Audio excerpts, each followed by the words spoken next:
Welcome to week 9 as we continue our study through Philippians. We're just about done with the first chapter, working our way through slowly and step by step. Can't believe it's already October and the weather is starting to get a little bit chilly. I don't know how long it'll take us to get through Philippians, but since we're in no hurry, I guess that point is moot. Today we're going to talk about a few verses leading up to the end of the chapter. We won't quite get to the end.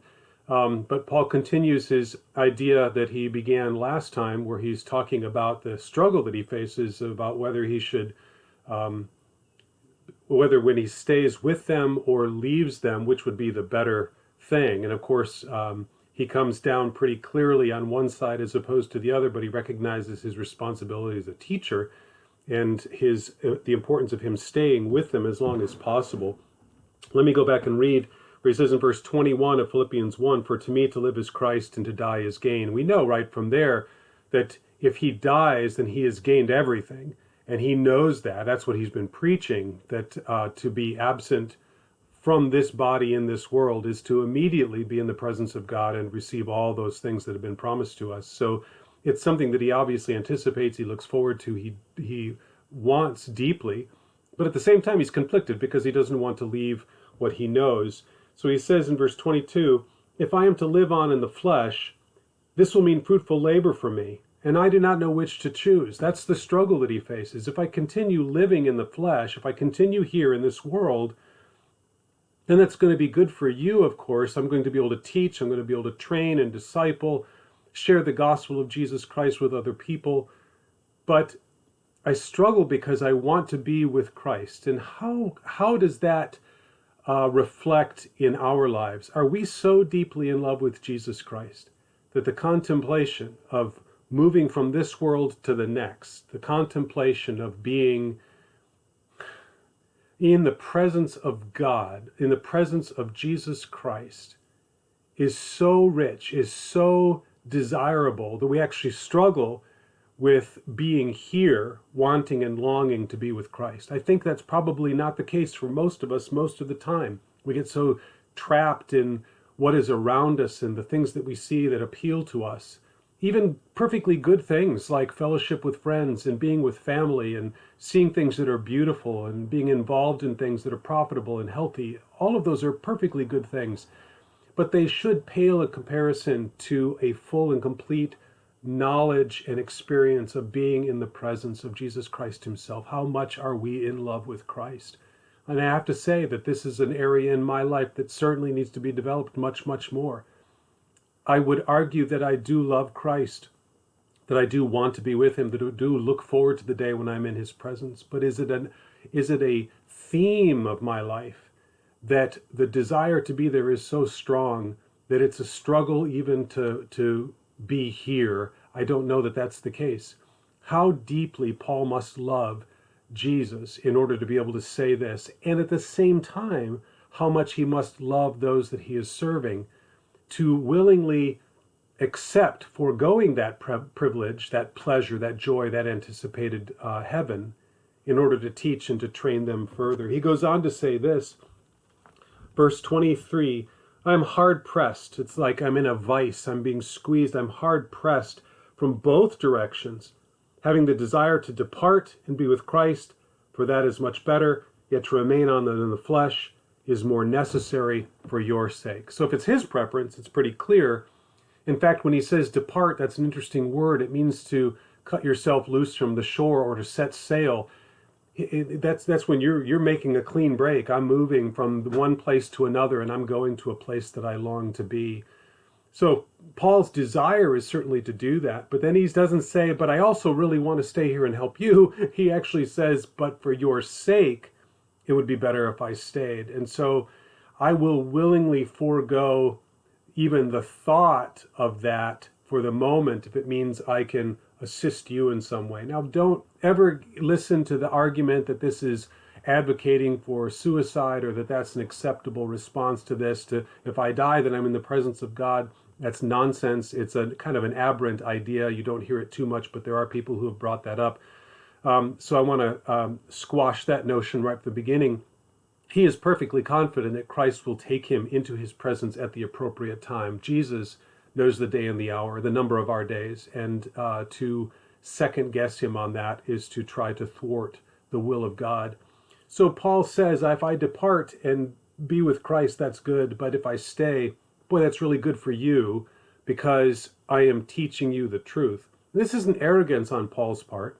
In the same way that I believe that what I'm teaching is an accurate representation of what Paul was teaching in the book of Philippians, so therefore I can say that I believe that what I'm teaching is good for you as you listen to this, and not because of me, but because of the Spirit of Christ invigorating the Word of God through a teacher so that you can hear and understand the truth. It certainly doesn't mean that I am without inaccuracies or that I am perfect in my presentation or by any stretch that I am in an equivalent field with Paul.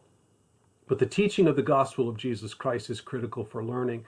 And if we are part of that teaching process, either as the educator or the learner, then that's a good thing and something that should be desired and we should be thankful for. He goes on then after this, and he's developing the idea a little bit further. He says, convinced of this, verse 25, convinced of this, I know that I shall remain and continue with you all for the progress and joy in the faith, so that your proud confidence in me may abound in Christ Jesus through my coming to you again. So he believed, I don't know whether it was a prompting of the Spirit or if he just felt in his spirit or was confident that he was going to have opportunity to be able to teach them more, teach them further. And he even uses the word abound. He says here in verse 26, the confidence in me may abound in Christ Jesus. And that word abound is used in a number of places in Scripture. It's used in the book of Acts I think it's Acts 16, about the blessings of Christ abounding, being poured out on believers who are faithful in the church. In Romans 5, our salvation is, Romans 5, I think it's 15, where our grace abounds to us as a result of our salvation. The grace of Christ is abounding. Even in the book of Malachi, the last of the prophets in the Old Testament, in Malachi chapter 3, the abounding of God's blessing being poured out on people. It's throughout the scriptures that what God does, he does in great abundance. I mean, if you look at nature, you see this all around. If you've ever wondered, do we really need thousands of acorns from one tree in order to maintain the species? Well, we know that some get eaten by animals and some, of course, go into the ground over time and produce a new tree that develops into a full-grown tree.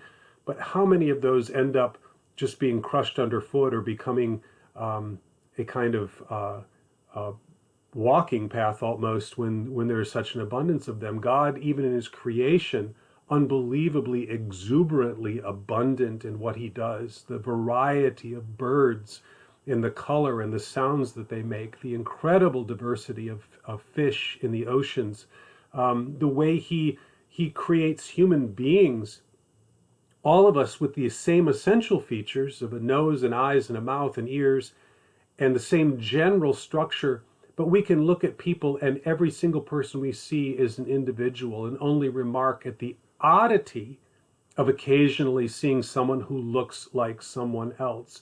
Instead, the norm is the unique nature of each person's physiognomy, each person's physical appearance or face. And God in his abundance, that's how he creates things. All of the stars and galaxies, are they really necessary for anything? Well, he creates abundantly. That's how he acts. And so when he pours out his grace on Paul for the people, he does it in abundance. He doesn't just give us a little grace to see us through the day. He gives us all of the grace that we could possibly need so that we can take advantage of as much as is necessary. When he gives us the strength to make it through a difficulty or a trial, he gives us the strength that comes through Christ Jesus, which is the strength that he used to face the obstacle of the cross and to rise again from the dead. When he gives us peace, it isn't a peace that keeps us calm for a few minutes. It's a peace that surpasses all understanding, all comprehension. So when he gives abundantly. And Paul believes that God is still going to bless the church through him in incredible abundance as his grace and mercy is poured out upon them. Well, then he starts the last section. We'll look at just a little bit of this last section here. In verse 27, he says, only conduct yourselves in a manner worthy of the gospel of Christ. I'm going to stop there. This is a lot in that little section. But he says to conduct yourself in a manner worthy. We think of the word conduct. In one context, someone who is a conductor is one who directs an orchestra. And if you think of conducting or directing as relational, it really does capture what he's getting at here. Conduct yourselves. In other words, organize and manage the way you live in a very particular way. Well, this implies several things. One, it implies forethought. You don't just wake up during the day and kind of stumble through life. You have an idea of where you're going and what you are doing, and you have asked God's blessing and favor in your life as you seek his direction, rather than asking God's favor and blessing on what you've already chosen to do. So the approach that we take, we conduct ourselves not in a manner that eventually ends up pleasing to God in some way or that we hope is helpful in the furtherance of the gospel, but instead we conduct ourselves in such a way that Christ's name is magnified and glorified. And the only way that we can do that is if we have intentionally and with forethought begun the process of our day saying, God, use me as you will, fill me with your Spirit, direct me in accordance with your will, abound in me, demonstrate your grace abundantly through me in whichever course I take. So your plan might be to head for work that day. God's plan might be that you have a flat tire and end up spending 20 or 30 minutes speaking to the tow truck driver, or just demonstrating the grace of God to someone in a difficult circumstance by how you respond. You may intend to go and get groceries for the day or for the week, but God's intent is that there's someone there who needs to hear from you, someone there who needs to hear what Jesus Christ has for them in any number of ways. Maybe it's just through a kind word or a gesture, but God's plan is above and beyond what we could imagine. And the only way that we can know that is to direct our lives in accordance with his will. And that means an immediate and absolute and daily submission to his guidance for what the day holds. So when he says in verse 27, conduct yourselves in a manner worthy of the gospel of Christ, are you living and directing yourself in such a way that the gospel is what is elevated? The gospel of Jesus Christ is what is abundantly clear? Or is it your agenda that is the focus of attention? And if the gospel gets mentioned in the process, then so be it. How do I live intentionally so that the gospel of Jesus Christ is magnified in what I say or do? I think that's maybe a way to look at that. Am I conducting the pattern of my life, the process of my life, the progress of my life, the details of my life in such a way that Jesus Christ is not only magnified, but that the gospel of Jesus Christ is preeminent? That's the goal of the believer. Am I living so that Christ is magnified? At the end of the day, do people reflect on a conversation they had with me, or do they reflect on a conversation that I led them to in Christ Jesus? Do they reflect on what Christ has done for them? Do they reflect on the impact of the gospel in their lives, as opposed to the person who is delivering the message?